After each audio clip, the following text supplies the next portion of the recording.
Static GK शुरू करें भैया। स्टैटिक जीके, स्टैटिक जीके अब शुरू करें। आइए सर स्टैटिक जीके पे। तीर्थमुख मेला किस राज्य में होता है? त्रिपुरा, उत्तर प्रदेश, असम, जम्मू कश्मीर। तीर्थमुख मेला किस देश में होता है, मतलब कहां होता है? सर देखिए जम्मू कश्मीर नहीं सर, जम्मू कश्मीर में एक मेला, वैसे तो कई मेला लगता है, लेकिन इस समय जो चर्चा में है करंट में वो है बहु मेला। असम में तो आप कामाख्या मंदिर में जो मेला लगता है जानते ही हो, जॉनबिल मेला, जॉनबिल। उत्तर प्रदेश में सर वैसे पता है नौचंदी मेला, ठीक है ना, देवा शरीफ का मेला, देवा शरीफ, ठीक है, देवा शरीफ। त्रिपुरा में लगता है तीर्थमुख मेला, ये तो याद भी रहेगा। ती हो गया ये। आइए अगले क्वेश्चन पे आते हैं। इंद्रानी रहमान का संबंध किस वाद्य यंत्र से है? आपके पेपर में आप एक बात नोटिस कर लेना, कंफर्म और कंफर्म आर्ट एंड कल्चर का क्वेश्चन रहेगा। अच्छा हाँ, आर्ट कल्चर से याद आया, कल का टॉपिक आर्ट एंड कल्चर ही रखूंगा। आर्ट एंड कल्चर जो कल मैं आपको पढ़ाऊंगा, लास्ट 12 माह के टॉप 30 से 40 MCQ आपको मैं कल सुबह 8:45 पे द 10 मिनट शो में कवर करूंगा। Art and culture, current affair का आर्ट एंड कल्चर, क्योंकि आर्ट एंड कल्चर ये वाले तो आप लोग पढ़ लेते हो, करेंट अफेयर वाला तो वो मैं द 10 मिनट शो में कल सुबह कवर कर दूंगा, ठीक है ना। अब इसका आंसर बताइएगा, इसका आंसर इंद्रानी रहमान का संबंध सर मोहिनी अट्टम से नहीं सर, मोहिनी अट्टम से आप याद रखिए, कल्याणी अम्मा का नाम याद रखिए, कल्याणी अम्मा गुरु। ऐसे तो कई नाम हैं, अब मोहिनी अट्टम से क्या, कनक रेले जी का भी नाम है। पिछली बार के MTS में 100 बार कनक रेले का नाम पूछा था।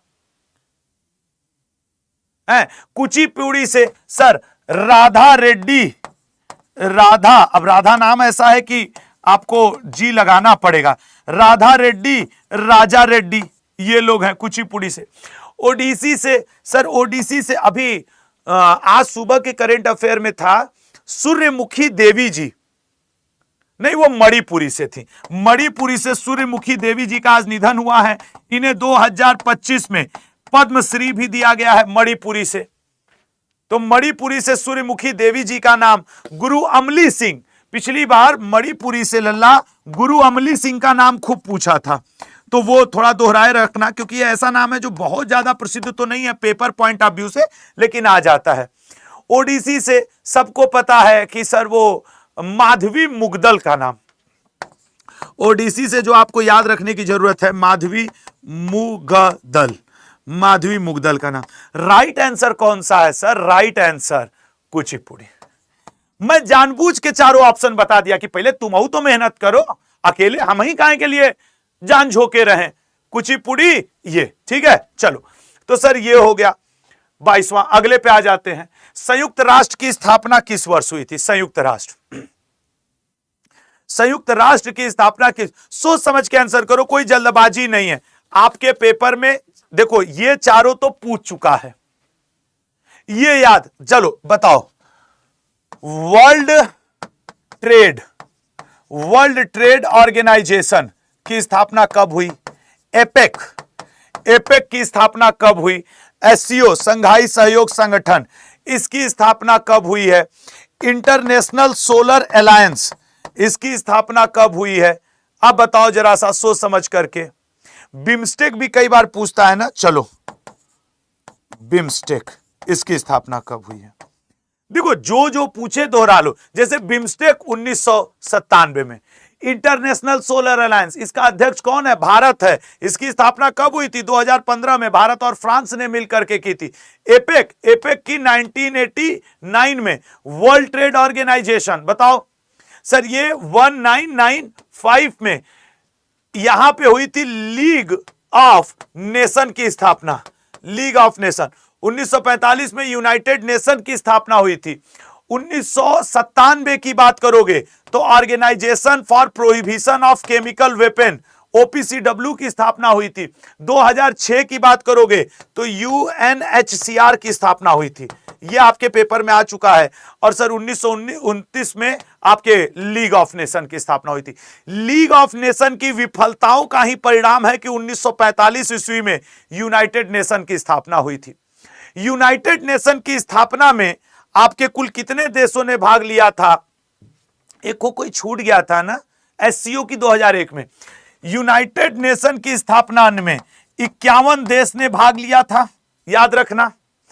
पोलैंड वो देश था जो यूनाइटेड नेशन की स्थापना के समय मौजूद नहीं था, 51 देशों में से सहमति भरने के बावजूद। यूनाइटेड नेशन की स्थापना सैन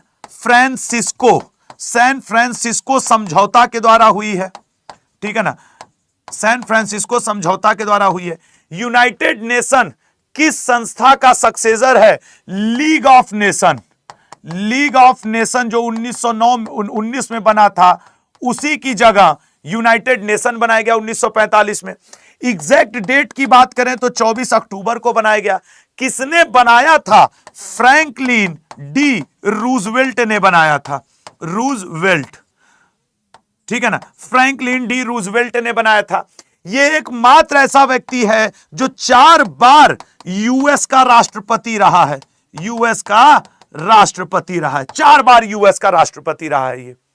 1970 के बाद नियम बदल गए और अब कोई अमेरिका का राष्ट्रपति 2 बार से ज्यादा नहीं रह सकता है, लेकिन फ्रैंक डी रूजवेल्ट 4 बार रहा है।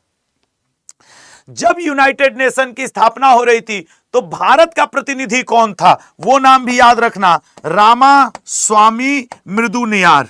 रामास्वामी मृदुनियार ये हुआ करते थे भारत के प्रतिनिधि, ठीक है, रामास्वामी मृदुनियार जी। अगले क्वेश्चन पे आएंगे, अगला क्वेश्चन देखेंगे कि अगला क्या है, ठीक है ना। अगले क्वेश्चन को देखेंगे, यूएन की स्थापना। अच्छा, तो ये आपको ध्यान रहेगा, ये आपको ध्यान रहेगा। ये एक लड़का कह रहा है 22वां क्वेश्चन, हाँ 22वां बी ऑप्शन, कुचिपुड़ी। हट, अगला पॉइंट, इराक ईरान के मध्य कौन सी सीमा रेखा है? आजकल ईरान से ज्यादा चर्चा में कौन है जब से इजराइल चल रहा है? अच्छा, इजराइल का नाम याद आया तो यहां पे याद रखना, यहां पे क्या सर? इजराइल और लेबनान, इनके बीच में है ब्लू लाइन। इजराइल और लेबनान के बीच में है ब्लू लाइन, ठीक है ना। अब अगला बताओ सर, एक देखो ये 20 और 22 ये भी याद रखना। मिस्र और सूडान, यहां पे याद रखना, मिस्र मतलब आपके इजिप्ट और सूडान के बीच में ये है। वैसे राइट तो है इराक ईरान के बीच में 31वीं, ठीक है ना। और सूडान और लीबिया के बीच में है ये 20।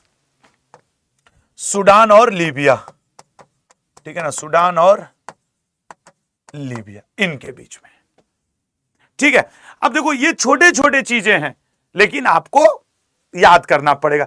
इतना आसान भी नहीं है किसी भी राज्य का या एमटीएस या सीजीएल सीएचएसएल निकालना, पढ़ना तो पड़ेगा लला। A option. अगला, निम्नलिखित में से कौन एक प्रसिद्ध तबला वादक नहीं है?